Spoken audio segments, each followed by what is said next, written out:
I'd like to make a very basic question. Very basic question or comment.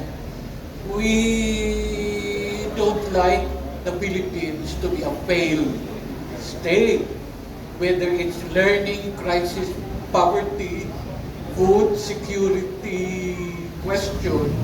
We want some betterment.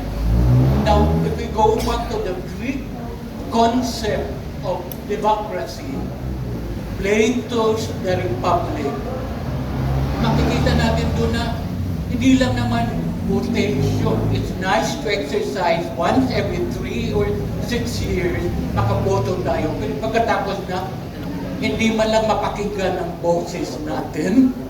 You know, how I wish we could sustain, as Senator Nikki Cositeng was saying, and Attorney Vic Rodriguez, transparency, accountability, and pag-uusapan natin, kasi bright ang mga Pilipino.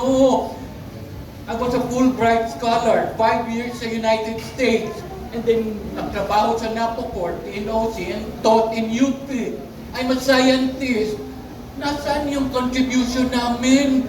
Gusto namin makipag-ambag. But what can we do? It's Congress is peopled by strange denizens. So ngayon, ang kuwan ko lang is, yes, there is lack of information. There is so much disinformation and false propaganda.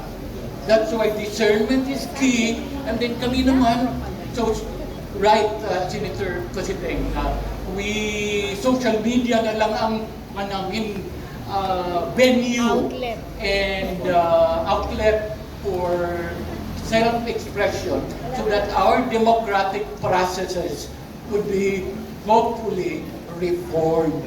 Okay, maraming salamat po. At ngayon naman ay bigyan naman natin ng final message si Senator Nikki Cositeng. Go ahead.